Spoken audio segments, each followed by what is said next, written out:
resilient damn football team right here, man. I'm so proud of you guys, man. That same process every week.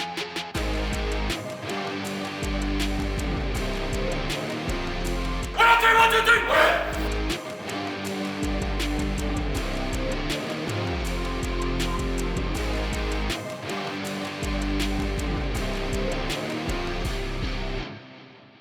Welcome into week one of the 2024 Sean McDermott Show. Coach, thanks for being here with us. And we're presented by Kaleida Health as always. And, you got 8 seasons in coming up, your 8th. Yeah. And, of course, a lot's changed over the years and all that. But what has this offseason showed you that's different than the 7 previous off seasons? Well, it kind of feels a little bit similar to the first year, where you're getting to know your roster a little bit more. There's some unknowns with some of the new players that we have. Some players leaving and graduating, and so there's probably a little bit more unknowns like there was in 2017. Well, you can come back with a new offensive coordinator from last year. Joe took over midway through the season. Joe Brady is 6-1 coming down the stretch. Brings a lot of energy to practice. Got the mindset, and we've heard it. Everybody eats. What have you seen from Joe now that he's had a full off season heading in as the OC? Well, it's been interesting, Steve, to watch him finalize his staff and then get into the communication, the meetings, the collaboration that goes into building a good scheme where everyone's on the same page, and it's been fun to watch it develop. So new changes on offense, but you still got Josh. He's still the same quarterback. 2023 led the NFL with 44 total TDs, 29 passing, 15 rushing. He's settled in as the leader. How have you seen him grow and evolve coming into now his 7th year in the league? Well, I would say more than anything, 2 things I noticed right when he came back from the summer break. He had definitely worked on his mechanics, on his throwing mechanics, looked to polish them up over the break. And then also, and probably just as important as anything, is his leadership has taken another step in the right direction. And so just from a daily influence and consistent approach throughout camp, I've noticed that for sure. Another guy who emerged late last year, Khalil Shakir. He's strong finish to the last season. Led all the wide receivers in the NFL in catch percentage, 86%. The guy doesn't drop a ball. You also drafted Keon Coleman in the 2nd round. You signed Curtis Samuel, Mac Hollins, Marquez Valdez-Scantling. What's the potential of that room right now? I don't think we really know. And that's one of the unknowns. There's so many new faces in that room. There's different types of ability, and I think we're still finishing getting to know them in terms of what skills they bring. And the neat part about it is I think we're going to see that continue to grow through the course of the season. So really excited about that group. So let's take the offensive side of the ball. The offensive line had a league-low 24 sacks last year. They got 4 starters returning. You extended Deion Dawkins. Connor McGovern, very happy to slide over to center, we found out in the offseason. David Edwards is now going to step in and play a full-time role. How much does the continuity along that offensive line help you in a year with a new offensive line, or new offensive coordinator and new wide receivers? Well, when you're an offensive lineman, never is it about just you, right? It's what they call the sum of the parts, right? So they have to work together in order to be really good. And we have some of that continuity, and I think the biggest question or unknown we have up front is some of the depth, right? With David moving up into a starting role, he was a key piece to us in the jumbo tight end package last year, as well as our top reserve coming in if needed. And so he played fabulously last year for us, and now it's who's going to basically take over that spot that he has now vacated. So really excited about that room. Coach Cromer does a great job with those guys, and that continuity should help us. Now let's talk about the other side of the ball. Bobby Babbage coming in as defensive coordinator. He's entering his 8th year with the team. He's not a new guy. He's one of the hottest defensive coordinator candidates out there. You guys have a long history together. You've said you gave him some space this offseason so he could run the defense and kind of, work into the position. How does his familiarity with the team and this system ease his transition and also the transition of the new players? Well, it's big because he knows what I expect. He knows because we've been together schematically what I'm thinking, and some of it's due to experience that he and I have had together. So sharing those experiences together has helped us grow, and we can say, hey, I can say to him, hey, you remember this game? Or he can reference another game that we've had together. And so our now going on eight years here, the other things I can do is he's wired in a similar way to me, where we can both digest a lot of information, but do our best to make it as simple as possible for the staff and the players. And to this point, he's done a fabulous job of that. Yeah. Let's talk about Terrell Bernard. led the team last year with 143 total tackles. He came out of nowhere last year because, like this year, he had a lot of injuries. He didn't get much preseason last year. He kind of got plugged in. He has really stepped up as a leader on the defense. You lost Matt to injury. What's the next step for Terrell to becoming, that leader, or what's his next step in development as the center of that defense? Well, he's wired that way as a natural leader, but he's also trying to grow and be intentional about his development in that area, which is huge. I mean, he's only in year 3, only coming off his first year as a starter. So it's kind of like, hey, let's just make sure we're not overloading him, or he doesn't overload himself. But to your point, he's got that whether it's instincts on the field, for some leadership off the field, and he just loves football. And he loves, I think, just being around the team, which are great qualities to have. Thanks, Coach. We're going to catch up with you later in the show to get your final thoughts on facing the Cardinals on Sunday. The Game Plan is presented by Energy Mark. Trust Energy Mark for renewable energy supply. When we come back, Eric Wood breaks down the top plays from last season in chopping wood. Then take a look back at the best mic'd up moments from training camp and the preseason. Chopping Wood is presented by St. Bonaventure University, an official education partner of the Buffalo Bills. Welcome back to the Sean McDermott Show. It's time for another edition of Chopping Wood with our good buddy Eric Wood. The Bills had a few departures this offseason, but some key pieces are coming back. Who are you excited to see take the next step this season? Well, everyone wants to talk about on offense how the Bills lost Stephon Diggs and they lost Gabe Davis, but I think we saw the answers down the stretch to who those contributors could be this year. We saw players like Khalil Shakir and Dalton Kincaid step up. I'm also excited to see this run game this year. James Cook in year 3, he had a great year 2. I want to see him continue to evolve in this running game. On the defensive side of the ball, we saw 2 breakout seasons from Terrell Bernard and Ed Oliver, and I think both those guys should be gearing up for Pro Bowl appearances this year. All right, so good segue by you here for the offensive side of the ball, because Khalil Shakir had the Bills' longest play of the year against the Jets back in Week 11. What did you like from Shakir on this one? Here the Bills are in an empty set, and you can see Shakir in the middle of 3 at the bottom. And here, James Cook holds Sauce Gardner just enough on the outside. Kincaid does a great job of crossing the safety's face, and then Sauce Gardner tries to break back under the ball, but Josh just throws it too hard and too accurate on this one for Sauce to be able to make a play on it. And then it's off to the races. And we could see some more big plays like this from Shakir this year. All right, let's fast forward to Week 18 with the division on the line. Josh hit Dalton Kincaid in crunch time down in Miami. What do you remember about this one? Here, Josh is able to identify before the snap that he's going to have Kincaid in the area of Melvin Ingram on the outside. And here, there's a nice rub on the outside by Sherfield, who's going to free up Kincaid just enough for Josh to be able to get that ball in there. And then we have to talk about the running game. James Cook had an unforgettable performance against Dallas in Week 15.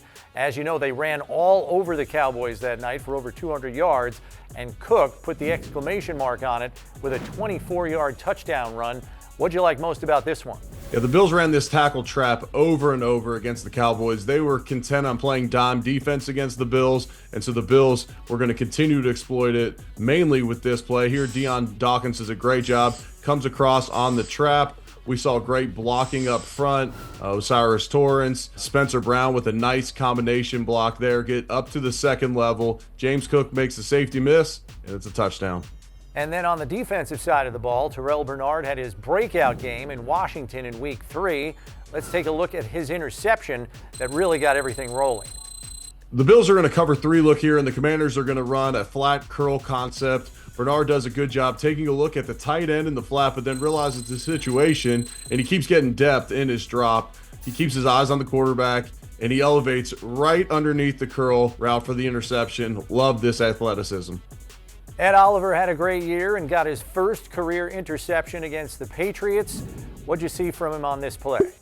The Bills are in a cover 3 look here, and Bailey Zappe's looking to just get a quick completion here early in the game, and Rasul Douglas knows it and reads Zappe and is able to get in there and get a hand in to pop that ball up. Ed Oliver hustles around all over the field, and so when this ball pops up, Ed, because of his hustle, is in a great position to get his first career pick. Great stuff as always. Thanks for the insight, Eric. We'll catch up with you after Thursday Night Football in Miami. Looking forward to it, Chris. Still to come on the Sean McDermott Show, we take a look at some of the best mic'd up moments from the preseason. Then Sportsology takes a deep dive into some next-gen stats. Mic'd Up is presented by Geico. You like it? I love it. Shout out Lancaster. Shout out Buffalo. Shout them out.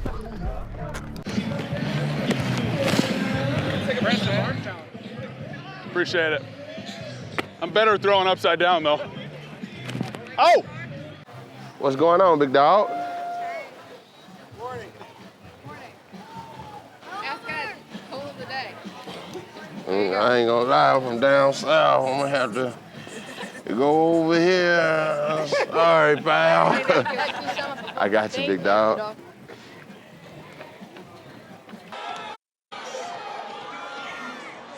Oh! Are you okay?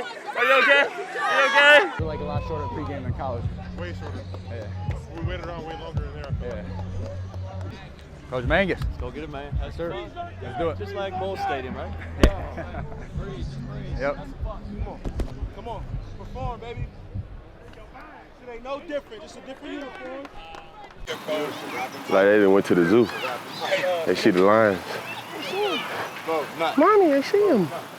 I wonder if they're telling their kids, like, we're going to see Josh Allen tomorrow. Nah, for real. And I know me as a little kid, I'd be like, oh yeah, my daddy finna take me to see Josh Allen tomorrow. I'm telling everybody.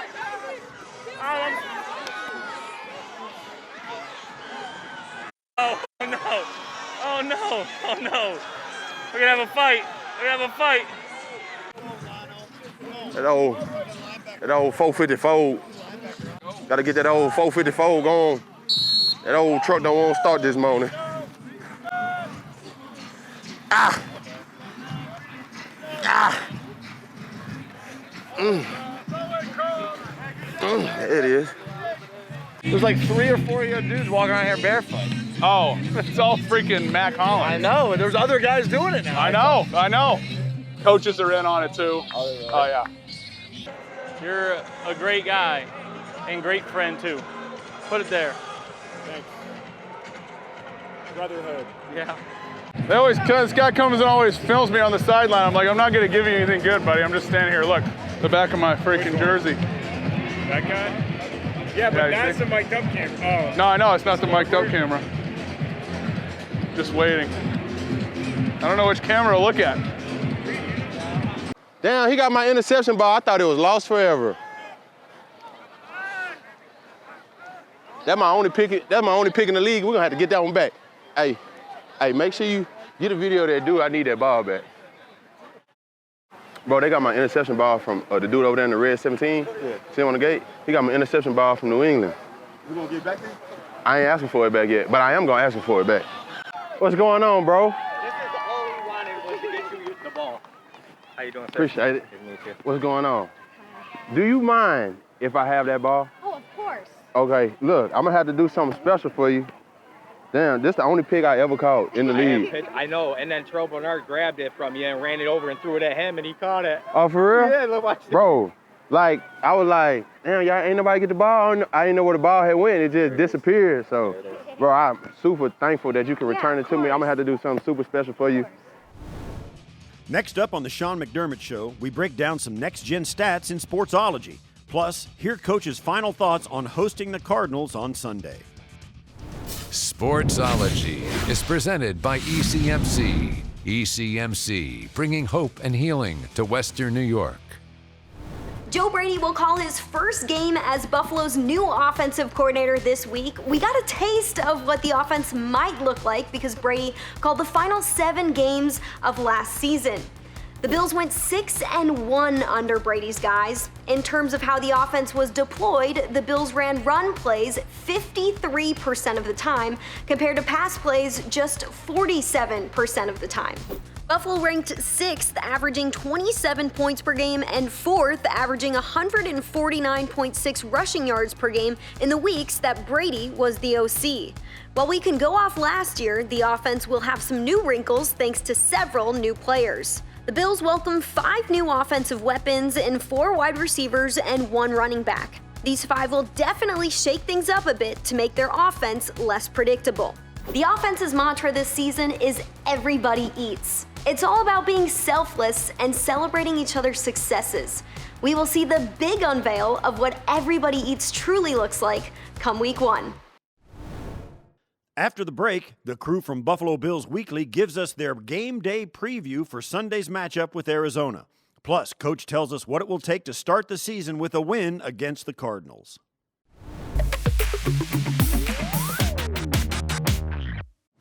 Welcome back into Buffalo Bills Weekly. We are just days away from Buffalo's home opener against the Arizona Cardinals. The Cardinals finished last season with a 4-13 record, the same record they had in 2022. Arizona had the 4th overall pick in the draft, and with that pick, the Cardinals drafted wide receiver Marvin Harrison Jr. out of Ohio State. Harrison had back-to-back seasons with more than 1,200 receiving yards and 14 receiving touchdowns at Ohio State. Chris, what does Buffalo's defense need to do to stop an offense that's on the rise? Yeah, I think first and foremost, they've got to stop what Arizona has shown a propensity to do best. Last year, they were at the top of the league in yards per carry average at over 5 a pop. So I think you've got to dedicate your defense to stopping their run game first. And then, with the passing game, I think your pass rushers have to be disciplined in their rush lanes. We all know about Kyler Murray's ability to escape the pocket and get yards with his legs when the play breaks down. So those are priorities 1 and 2. And really, if you can do that, I think you go a long way to keeping their offense off the field. When it comes to Buffalo's offense and what the Arizona Cardinals are going to be trying to do to shut down Josh Allen, I think you have to talk about the safeties that the Cardinals have, Budda Baker and Jalen Thompson. They're going to be trying to shut down Allen in the air all game. If that's the case, if they're successful in doing so, I think Allen needs to rely on his check down game and the run game. Let's not forget where the Bills finished at the end of last season with a top 10 rushing offense. If the safeties are muddying the coverage for Josh Allen and confusing him, he can go to some of his options in the flat, some easy options that are out there for him, and the running backs as well. Yeah, I'm kind of hoping that Dalton Kincaid and Dawson Knox keep the safeties busy, because then for me, I like the Khalil Shakir matchup against their new nickel corner, Garrett Williams. If you get Shakir on Williams, that could be a fruitful day for Mr. Shakir. We will be back for week 3 to preview the matchup against the Jacksonville Jaguars. For Chris Brown, I'm Maddie Glab. See you next time. For more from Brownie and Maddie, including insights from players and coaches, plus exclusive interviews, check your local listings for Buffalo Bills Weekly, also available on Buffalo Bills YouTube. Coach, you're opening at home against the Cardinals. It's the first time opening at home since 2021. You were 7-2 at home last year. What makes this home opener? I mean, let's have another conversation about it. It's always special. It is. Playing at home is special. Our record at home has been really good, really strong, and one of the main reasons is our fans, right? That 12th man is huge for us, whether it's a home opener or just a home game in general. So there's always a buzz in the air and excitement around Orchard Park and really Western New York this time of year. And we get a chance to open at home, and we've got a tough opponent in front of us with some talent and some big-time talent, so it'll be a big challenge for us. Yeah, the centerpiece of their offense is Kyler Murray. We haven't seen him since the Hail Murray game in 2020. Coming off a down season when he returned from an injury, what are the biggest challenges Kyler Murray brings to the table? Well, right off the bat, you're thinking of mobility, right? And so where is he going to be? How do we get him down? How do we affect him? And then they added a tremendous receiver in the draft this year in Marvin Harrison Jr. So that'll be a big challenge for us matchup-wise as well. Yeah, you talk about Marvin Harrison Jr., 4th player picked, first guy that wasn't a quarterback that came off the board. Dad's a Hall of Famer, highly touted, ranked 3rd all-time at Ohio State, 31 touchdowns. I mean, you knew it. coming out, the guy was going to go high in the draft, and he's a true prospect. How do you game plan for somebody like that nobody's seen at this level? Yeah, and there's the great question is we've not seen him and the rapport that he and Kyler have built already. So, there's a lot of unknowns on our roster this year, and there's a lot of unknowns anytime you go into the first game of the season about your own team and how we're going to react, and then also the opponent. So some of it's just going to be, we're just going to have to adjust on the fly. Right. Thanks, Coach. Good luck against the Cardinals this week. We'll catch up with you after your Week 2 Thursday night game in Miami. And to everybody at home, thanks for joining us here on the Sean McDermott Show, presented by Kaleida Health. We'll see you next time, and as always, go Bills. Final Thoughts is presented by Toyota. Toyota is the exclusive and official vehicle of the Buffalo Bills. Toyota, let's go places. The Sean McDermott Show is presented by Kaleida Health, the official healthcare provider of the Buffalo Bills. By Connors and Ferris, your workers' comp attorneys. Call 716-684-COMP today. And by Toyota. Toyota is the exclusive and official vehicle of the Buffalo Bills. Toyota, let's go places.